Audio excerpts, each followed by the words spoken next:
Ya, Assalamualaikum warahmatullahi wabarakatuh. Saya Nadia Prayogi dari Prodi Ilmu Komunikasi semester 2. Di sini saya akan menjelaskan materi UAS yang diberikan oleh dosen Rizal Palevi. Langsung aja di sini yang pertama ada makanan dan minuman halal dan haram. Makanan dan minuman halal ialah makanan dan minuman yang diperbolehkan dalam syariat Islam, tentunya atas dasar dalil dan hadis. Contohnya seperti makanan dan minuman yang tidak mengandung zat-zat yang tidak diperbolehkan dalam Islam. Sedangkan makanan dan minuman haram dalam Islam merupakan makanan dan minuman yang dilarang atau tidak diperbolehkan dan jika dimakan akan mendapatkan dosa. Contohnya itu seperti minuman keras, terus daging babi atau daging anjing. Di materi kedua di sini ada pernikahan.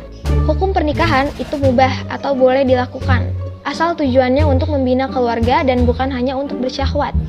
Di sini ada syarat sah nikah. Syarat sah nikah itu harus ada mempelai wanita dan mempelai pria.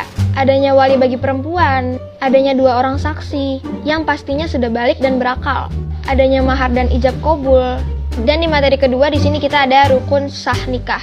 Rukun sah nikah diantaranya mempelai pria dan mempelai wanita harus beragama Islam. Laki-laki bukan mahram bagi calon istri, wali akan nikah dari perempuan, tidak sedang ihram, dan yang terakhir pernikahan tidak atas dasar paksaan.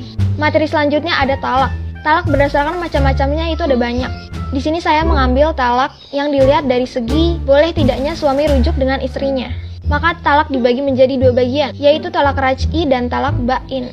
Talak raj'i merupakan talak yang dijatuhkan suami kepada istrinya, yang belum habis masa idahnya. Talak yang dijatuhkan suami kepada istrinya, tapi yang telah habis masa idahnya. Materi selanjutnya itu rujuk. Rujuk dalam masa idah diatur dalam pasal 163 KHI dengan bunyi seperti: yang pertama, seorang suami dapat merujuk istrinya yang dalam masa idah. Yang kedua, rujuk dapat dilakukan dalam hal putusnya perkawinan karena talak. Yang kedua, putusnya perkawinan berdasar putusan pengadilan dengan alasan atau alasan-alasan selain zina dan huluk.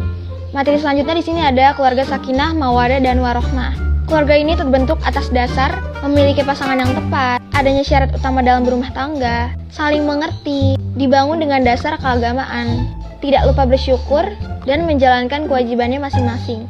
Materi selanjutnya pernikahan yang tidak dapat restu dari orang tua. Yang pertama, kita harus membicarakannya kepada orang tua, kenapa orang tua itu tidak suka dengan pasangan kita.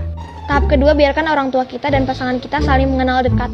Tahap ketiga itu konseling dengan pihak ketiga. Ini membantu untuk menemukan solusi. Dan yang terakhir di sini merencanakan masa depan. Di sini adalah titik keputusan orang tua kepada pasangannya. Jika tidak direstui, sebaiknya ikuti perkataan orang tua. Karena sebaik-baiknya orang tua adalah cerminan kita pada masa depan kita nanti. Materi selanjutnya di sini ada angka perceraian dan angka perselingkuhan meningkat.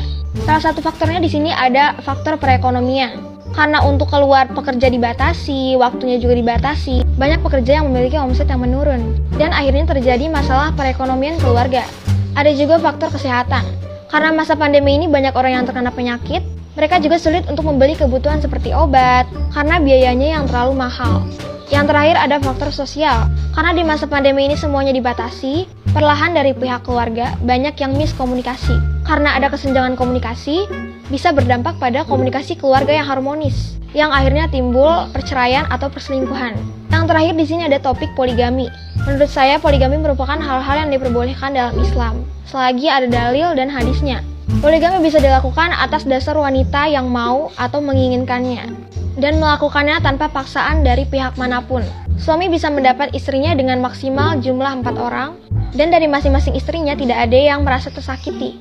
Serta suaminya harus memperlakukan semua istrinya dengan baik dan benar, sesuai dengan kewajibannya masing-masing. Ya mungkin sekian itu aja dari saya. Selebihnya mohon maaf. Wassalamualaikum warahmatullahi wabarakatuh. Bye-bye.